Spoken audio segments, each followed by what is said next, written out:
काल आदरणीय प्रकाश आंबेडकरजीने एक्सवर एक ट्विट केलेला आहे आणि त्या ट्विटमध्ये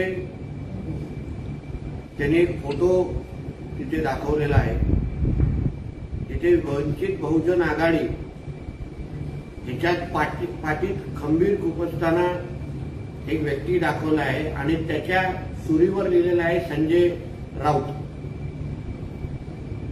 हे परत शिक्कामोर्तब होतोय की महाराष्ट्राच्या राजकारणाच्या सूर्याची पिसाळ हा संजय राजाराम राऊतच आहे। पहिलं उद्धव ठाकरे आणि राजसाहेबांमध्ये यांनी भांडणं लावली, ठाकरेंचं घर फोडलं आणि तेव्हाही राजसाहेबांच्या समर्थकांनी संजय राजाराम राऊतची गाडी फोडली। त्यानंतर जेव्हा शिंदे साहेबांचे सगळे आमदार यांनी उठाव केला की शिवसेना वाचवा, तेव्हा त्या 40च्या 40 आणि 13च्या 13 खासदारांचा रोष हा संजय राजाराम राऊतवरच होता। त्यांनी सांगितलं की ह्याच माणसाने शिवसेना मध्ये आग लावली आणि त्यामुळे आम्हाला उठाव करायला लागला। नंतर पवार साहेबांच्या घरामध्ये जेव्हा अजित पवारजींनी भूमिका घेतली तेव्हाही सगळ्याचा सगळा रोष ह्या संजय राजाराम राऊतवर आलेला आहे।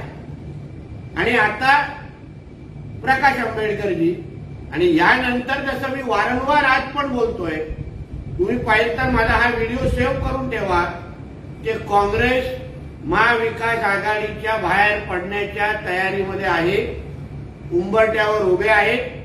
कुठल्याही क्षणी महाराष्ट्राच्या राजकारणामध्ये तशी घोषणा होणार आहे आणि त्याचा पण जबाबदार हा संजय राजाराम राऊत आहे। हे तुम्हाला उद्या त्यांच्याच तोंडाने ऐकायला भेटेल। म्हणजे खंजीर खुपसण्यामध्ये ज्यांनी पीएचडी केलेली आहे, प्रत्येक बाबतीमध्ये हाच खरा आणि बाकी सगळे खोटाळले। म्हणजे आता एका तोंडाने बोलायचं आम्हाला संविधान वाचवायचं आहे आणि दुसऱ्या बाजूनी प्रकाश आंबेडकरजी जे डॉक्टर बाबासाहेब आंबेडकर साहेबांच्या घरचे व्यक्ती आहेत, त्यांच्याच घरचा व्यक्ती अगर बोलत असेल की हा संजय राजाराम राऊत आमच्या पाठीत खंबीर खुपसतोय, मग नेमकं संविधान वाचवण्याची भाषा हा कुठल्या तोंडाने करतोय हा प्रश्न आजच्या निमित्ताने मला विचारायचा ना। खऱ्या अर्थाने संविधानाचे मारेकरी डॉक्टर बाबासाहेब आंबेडकरांच्या घराचा अपमान कोणी केला असेल तर तो संजय राजाराम राऊतनी केलेला, त्याच्यावर शिक्कामोर्तब आम्ही नाही प्रकाश आंबेडकरजींनीच केलेला आहे। म्हणून यापुढे उद्धव ठाकरेजींनी आता विचार करायला पाहिजे की ज्या पद्धतीने मातोश्रीचं महत्व कमी करत इथपर्यंत आणलेलं आहे, यापुढे हम दो आणि हमारे दो हे एवढंच ठेवण्यामध्ये संजय राजाराम राऊत यशस्वी होईल एवढं माझे ठाम विश्वास आहे।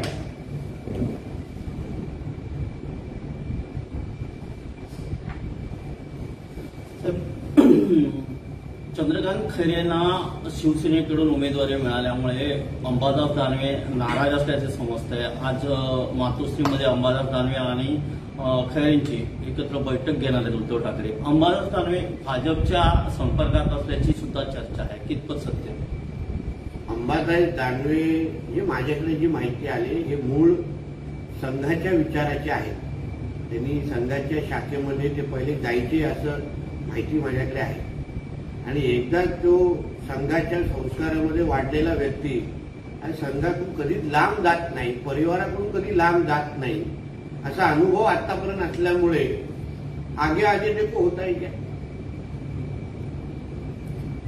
अंबादास दानवे संभाजीनगरमधून भाजपचे उमेदवार असतील नाही, आता ते येणाऱ्या दिवसामध्ये आपल्याला मला वाटतं ते कोडं उघडेल। कारण का जे खैरे ती सीट जिंकूच शकत नाही। 2019ला ते तिथे मोठ्या फरकाने पडले होते। तुम्ही अशा खोट्या शिक्क्याला गंध लागलेल्या शिक्क्याला वारंवार अगर उद्धव ठाकरे अगर वापरत असतील म्हणजे एवढंच सिद्ध होतं ना, संजय राऊतांची पॅन्ट साफ करून आपल्याला तिकीट मिळत नाही। त्याच्यासाठी आदित्य ठाकरेचे पाय पडायला लागतात. त्याच्यामध्ये कदाचित दानवे कमी पडले असतील. काही दिवसा अगोदर त्यांची संजय राऊतची पॅन्ट साफ करताना त्यांचा व्हिडिओ फिरत होता सगळीकडे. म्हणजे ती क्वालिफिकेशन योग्य नाही. त्यासाठी आदित्य ठाकरे तुमच्या अर्ध्या वयाच्या मुलाच्या तुम्हाला जोपर्यंत पाय तुम्ही साफ करत नाही, पाय पकडत नाही, तोपर्यंत तुमचं चंद्रकांत खैरे होत नाही. तर काँग्रेस पक्षाला आयकर विभागाकडून नोटीस जारी करण्यात आली आहे. 2017-18 ते 20-21 पर्यंतच्या कालावधीत पेनल्टी व व्याज असं आयकर विभागाने आकारले आणि जवळपास 1700 कोटी रुपयांची ही नोटीस आहे. आपल्या देशामध्ये डॉक्टर बाबासाहेब आंबेडकरांच्या संविधानाप्रमाणे आपण सगळे चालतो आणि कायद्या पलीकडे आणि कायद्यापेक्षा मोठा हा कोणच नाही. मग तो काँग्रेस पक्ष असो किंवा दुसरा कुठलाही व्यक्ती असो, जो न्याय सामान्य भारतीय नागरिकाला लागतो तोच न्याय काँग्रेस पक्षाच्या सगळ्या लोकांना लागतो. सामान्य नागरिक अगर 31 मार्चच्या अनुसार अगर आपल्या आपल्या पद्धतीने कर भरत असतील, नियम पाळत असतील, तर काँग्रेस पक्ष हे काय इटली नाहीये तुम्हाला सगळ्या सवलती मिळण्यासाठी. म्हणून तुम्हाला या भारतामध्ये नियम पाळायचे नसतील तर तुमच्यासाठी जेलचे दरवाजे उघडे आहेत. म्हणून काँग्रेस पक्षाने जे काही केलंय तेच भरतायत, वेगळं काय नाही त्याच्यामध्ये. नवनीत राणांच्या उमेदवारीमुळे बच्चू कडू नाराज आहेत. ते आपला उमेदवार लढवणार आहेत महायुतीत असून सुद्धा. ते असं म्हणतात की आम्ही अमरावतीमधून उमेदवारी मागे घेणार नाही, वेळ पाहिजे युतीतून बाहेर पडू. अजूनपर्यंत सागर बंगल्यातून त्यांना फोन आला नाही आणि बैठक झाली नाही. जसं प्रत्येक वादळ शमवण्याची ताकद जी आमच्या सागर बंगल्यामध्ये आहे, ते बच्चू कडू नावाचं पण वादळ आमच्या सागर बंगला निश्चित पद्धतीने थांबवेल असा आम्हाला ठाम विश्वास आहे.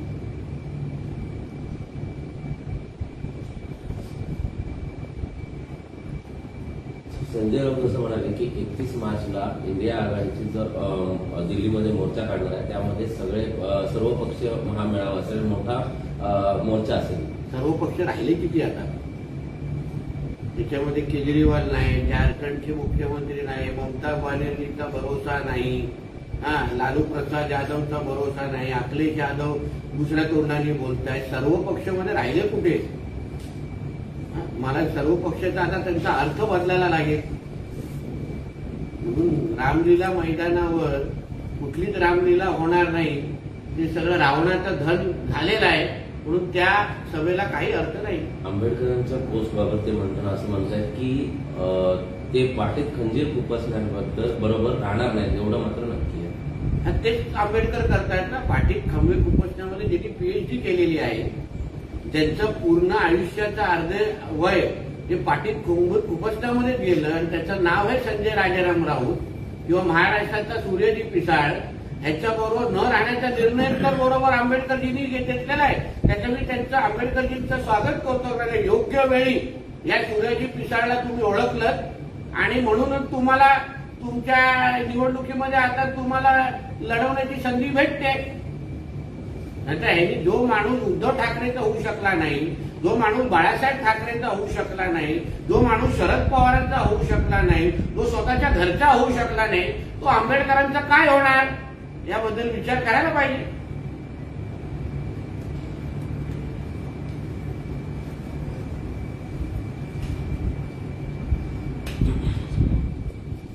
केजरीवाल जी की ईडी कस्टडी में फिर एक बार बढ़ोतरी हुई है, 1 अप्रैल तक कस्टडी में रखा जाएगा. इसके मद्देनजर दिल्ली में आप बड़े पैमाने पे आंदोलन कर रहे 31 मार्च को, क्या करेंगे? देखिए, केजरीवाल जी को भ्रष्टाचार के मामले में, लिकर स्कैम के मामले में उनके बारे में सारे प्रूफ आने के बाद उनको 8-10 समन्स देने के बाद आज उनको अरेस्ट हुई है. अगर उनके बात में सच्चाई होती तो कोर्ट उनको बाइज्जत बरी कर देती. जिस तरीके से वो स्कैम हुआ है, जिस तरीके से दिल्ली के लोगों को फंसा के वहां भ्रष्टाचार और करप्शन हुआ है, उसके खिलाफ बोलने की हिम्मत कोई भी आपके कार्यकर्ताओं को नहीं है. जो भ्रष्टाचार प्रूव हो चुका है, जो स्कैम प्रूव हो चुका है, उस बारे में आंदोलन करके क्या फायदा? उल्टा उल्टा इन्होंने दिल्ली के जनता की माफी मांगनी चाहिए कि हम जो मुद्दे पे भ्रष्टाचार मिटाने के मुद्दे पे आपका जन्म हुआ था पार्टी का, वो भ्रष्टाचार उन्होंने खुद ने ही किया है, इसलिए उन्होंने दिल्ली के लोगों की माफी मांगनी चाहिए, ऐसी मांग मैं करूंगा उनसे।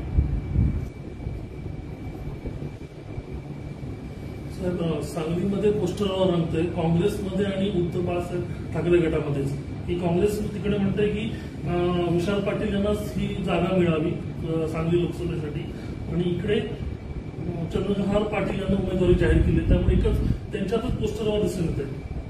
उद्धव ठाकरे नावाचा हा प्राणी हा कधीच कोणाचा होऊ शकत नाही, पण मला उद्धव ठाकरेजीने आणि संजय राजाराम राऊतने एक प्रश्नाचं उत्तर द्यावं की सांगलीच्या जागेवरचा व्यवहार कुठपर्यंत आला, की व्यवहार पूर्ण झाल्यावर सांगलीची जागा परत काँग्रेसला दिली जाणार का, हा प्रश्न मला त्याला या निमित्ताने विचारायचा आहे।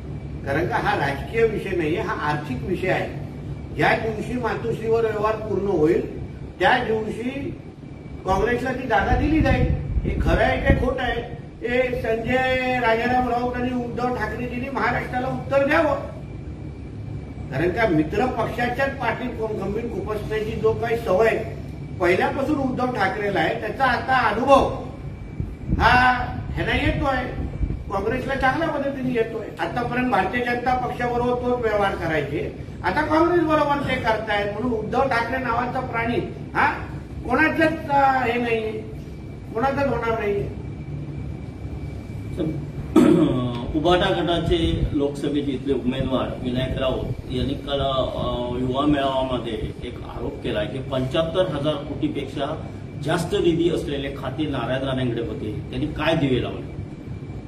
काय दिवे लावल्याचं जरा गावागावा जाऊन भेट द्या आणि त्या गावामध्ये उजेड कसा आणलेला आहे, त्या गावाचा विकास कसा केलाय, त्यांना पाहिजे तर मी बाईकवर बसवतो, माझ्या मागे बसावं आणि आपण दाखवू की राणे साहेबांनी आणि भारतीय जनता पक्ष आणि मोदी साहेबांनी काय दिवे लावलेले आहे। कारण त्या दिव्यांच्या जोरावर ते 2014 आणि 19ला निवडून आलेले आहेत, म्हणून भारतीय जनता पक्षाचे अगर दिवे नसते तर विनायकराव दिसले पण नसते, लक्षात ठेवा। केंद्रीय मंत्री असूनही नारायण राणे यांची उमेदवारी जाहीर झाली नाही, ही नारायण राणेंची राजकीय अधोगती आहे असं वैभव नाईक म्हणतात। ठीक आहे, एक लक्षात घ्या, आता ह्या लोकांना आमच्या विरुद्ध लढण्याचे मुद्दे नाही, यांनी कधीतरी मोदी सरकारने गेली 10 वर्ष काय केलं त्यांच्या विरोधातले मुद्दे काढावेत ना। आम्हाला ही निवडणूक ही भारतीय जनता पक्ष विरुद्ध उभाटा आहे, ही कोणाची वैयक्तिक निवडणूक नाहीये, म्हणून उभाटाच्या नेत्यांना मी सांगेन तुमच्यामध्ये हिंमत असेल तर विकासाच्यावर चर्चा करा, आम्ही कधीही तुमच्यावर चर्चा करायला तयार आहोत। आम्ही कुठल्याही परिस्थितीमध्ये ही राणे विरुद्ध उभाटा करायला देणार नाही, ही बीजेपी विरुद्ध उभाटा अशीच निवडणूक राहील। तुम्ही कितीही प्रयत्न केलात, किती आडवे तिडवे प्रश्न किंवा असे वैयक्तिक स्टेटमेंट दिले तरी आम्ही त्याला प्रतिसाद देणार नाही। लोकशाही मराठी ऐका, पहा, जागरूक रहा।